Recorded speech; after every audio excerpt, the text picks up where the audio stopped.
जैसा कि आप सबको विदित है कि उत्तर प्रदेश में राज्य में विधानसभा का कार्यकाल 14 मई 2022 को समाप्त हो रहा है।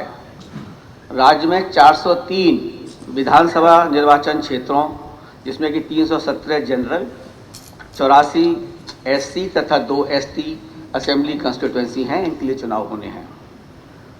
भारत निर्वाचन आयोग स्वतंत्र, निष्पक्ष, प्रलोभन मुक्त और कोविड सेफ तरीके से विधानसभा का आगामी सामान्य निर्वाचन कराने के लिए प्रतिबद्ध है।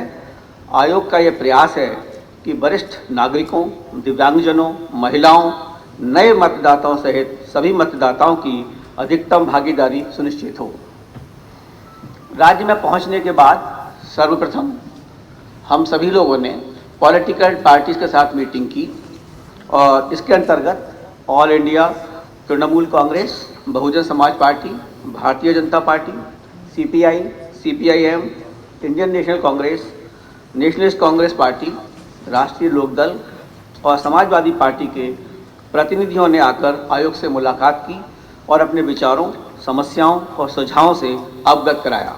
आयोग ने उनके द्वारा बताए गए बिंदुओं का संज्ञान लिया और इसके बारे में मैं आपको विस्तार से भी बताना चाहूँगा। आयोग द्वारा राजनीतिक दलों के साथ बैठक के पश्चात सर्वप्रथम सारे ही जिला मजिस्ट्रेट, डिस्ट्रिक्ट इलेक्शन ऑफिसर्स, सभी एसपीज, डीआईजीज, पुलिस कमिश्नर्स जो 73 जिले के हैं यहाँ पर, सभी के साथ मीटिंग की और उनको आयोग के बारे में, आयोग के मोटो के बारे में समझाया गया और उनसे उनके ज़िले के बारे में तथा लॉ एंड ऑर्डर के बारे में पूछा गया और विस्तृत जानकारी ली गई। उनको इस बात से पूरी तरह अवगत कराया गया है कि मतदाता जागरूकता, महिलाओं, दिव्यांग, वरिष्ठ मतदाताओं के लिए मतदान केंद्रों की व्यवस्था, सुरक्षा व्यवस्था, कोविड सेफ्टी व्यवस्था तथा जितनी भी अन्य महत्वपूर्ण चीज़ें हैं उनको इसके बारे में पूर्णतः अवगत कराया गया और उनको इसके बारे में उनसे संज्ञान भी लिया गया।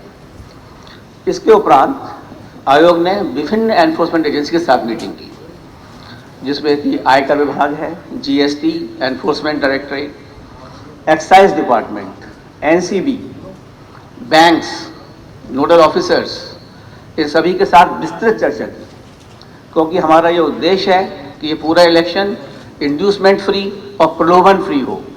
इसके लिए उनकी बहुत ही एक मीटिंग ली गई जिसमें उनको सख्त निर्देश दिए गए हैं कि किसी तरह का भी प्रलोभन और किसी तरह का भी एक्साइज डिस्ट्रीब्यूशन, मादक पदार्थों का डिस्ट्रीब्यूशन, फ्री वीज डिस्ट्रीब्यूशन किसी तरह से भी ना हो पाए और उनसे उसके बारे में पूरी विस्तृत चर्चा की गई।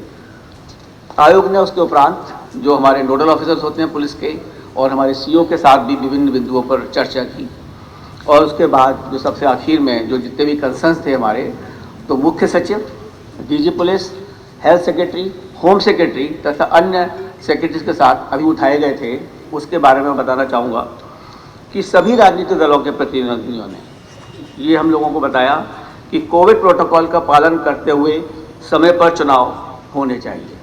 तो सबसे प्रथम सभी दलों ने without any difference of opinion सभी ने कहा कि कोविड को ध्यान में रखते हुए समय पर चुनाव कराए जाए।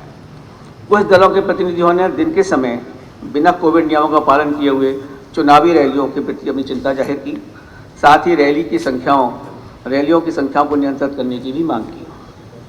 उन्होंने ये भी सुझाव दिया कि घनी आबादी वाले पोलिंग स्टेशंस को खुले स्थानों में किया जाए ताकि कोविड प्रोटोकॉल का पालन करते हुए मतदान संपन्न हो सके। कुछ दलों के प्रतिनिधि ने मांग की कि 80+ सीनियर सिटीजन्स और दिव्यांग वोटर्स जिन्हें घर बैठे पोस्टल बैलेट की सुविधा दी गई है, उनकी सूची भी उनको दी जाए। राजनीतिक दलों के प्रतिनिधियों में से एक ने महिला मतदाताओं की सुरक्षा को ध्यान में रखते हुए पुख्ता इंतजाम करने का अनुरोध किया और पोलिंग बूथ पर पर्याप्त महिला कर्मी, पुलिसकर्मियों की व्यवस्था की भी मांग की ताकि आवश्यकता होने पर महिला मतदाताओं की पहचान, सत्यापन और सुरक्षा व्यवस्थित रूप से हो सके। कुछ प्रतिनिधियों ने प्रशासन के कुछ लोगों के पक्षपाती रवैये की, यानी कि जो बायस्ड अप्रोच है, उसके बारे में भी शिकायत की और दलों के प्रतिनिधियों में से एक ने पुलिस द्वारा उनकी रैलियों पर अनुचित प्रतिबंध लगाने का आरोप भी लगाया। उन्होंने ये भी बताया कि उनके प्रत्याशी भी आर्थिक रूप से इतने सक्षम नहीं हैं कि विज्ञापनों का प्रसारण कर सकें। दलों के प्रतिनिधियों में से एक ने समूचे राज्य में सीपीएफ की जल्दी से तैनाती का भी अनुरोध किया।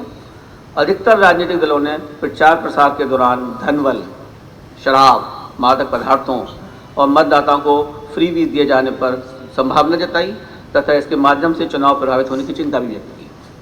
विभिन्न राजनीतिक दलों के प्रतिनिधियों ने हेट स्पीच तथा रैलियों में बेहिसाब इस्तेमाल किए जाने पर चिंता की। राजनीतिक दलों के प्रतिनिधियों में से एक ने पेड न्यूज़ को लेकर भी अपनी चिंता व्यक्त की है।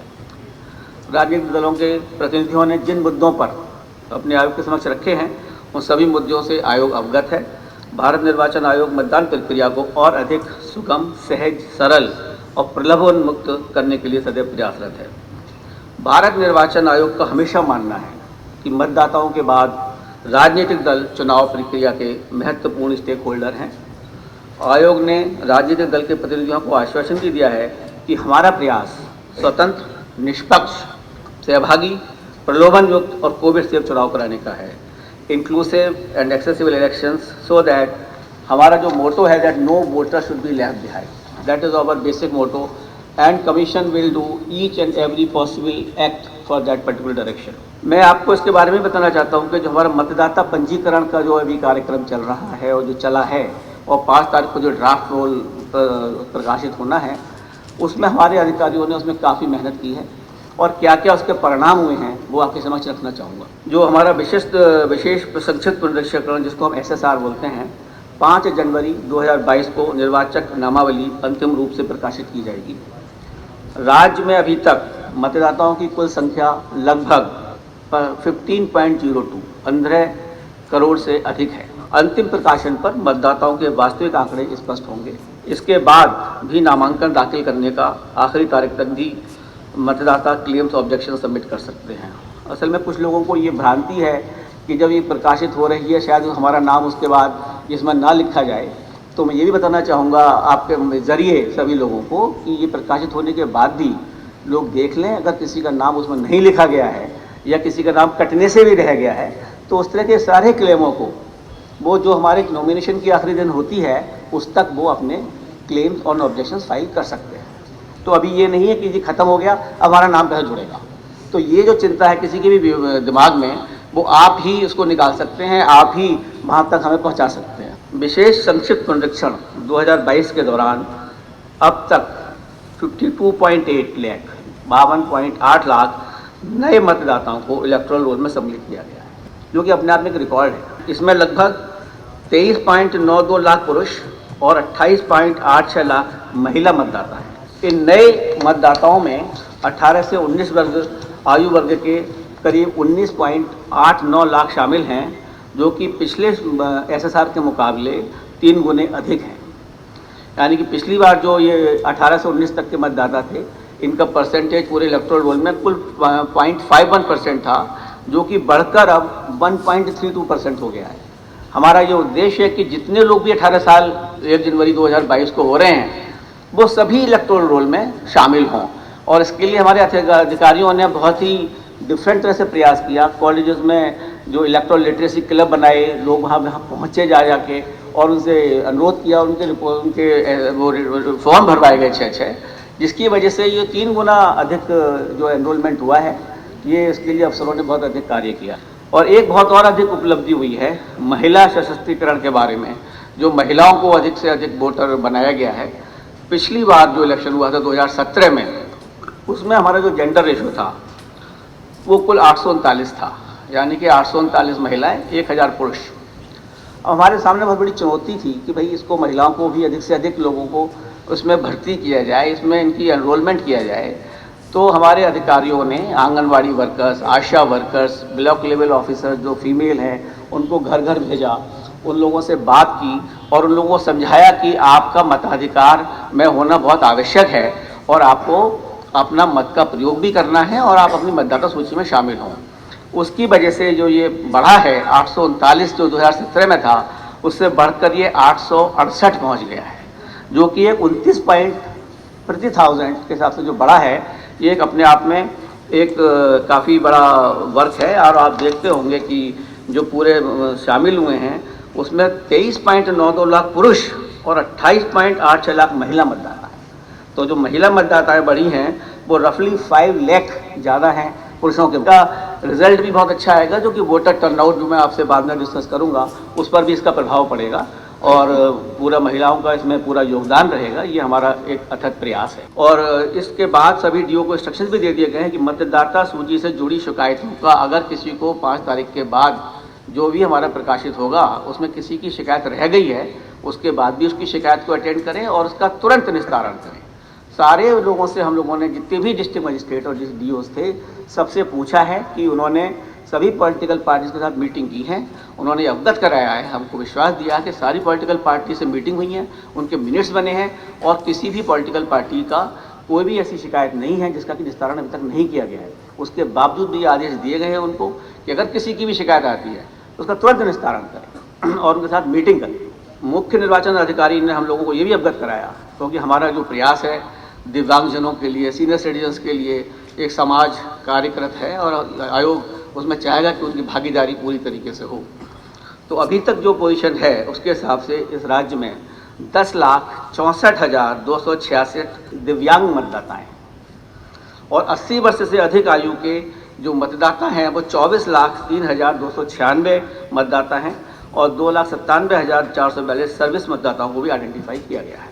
सभी मतदान पूरी तरीके से एक्सेसिबल होंगे, जहां पर हमारे दिव्यांगजनों को कोई परेशानी ना हो, जहाँ हर तरह से सुविधा दी जाएगी जिससे कि वे सहजता से मतदान कर सकें। ये हमारा दायित्व है कि जो हमारे बुजुर्ग हैं और जो हमारे दिव्यांगजन हैं उनको हम मतदान के लिए प्रेरित करें और उनको अधिक से अधिक मतदान कराएं।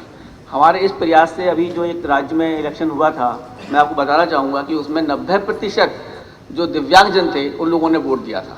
तो एक अपने आप में एक मिसाल है और हम चाहेंगे कि वो मिसाल हमारे इस राज्य में भी पूरी तरह से चले। और आपको जानकर खुशी होगी कि इस प्रदेश में पहली बार 80 वर्ष से अधिक आयु वर्ग के वरिष्ठ नागरिकों को, दिव्यांग मतदाताओं को और कोविड अफेक्टेड मतदाताओं को आयोग घर द्वारा घर पर ही बैठे हुए पोस्टल बैलेट की ऑप्शनल सुविधा प्रदान करेगा।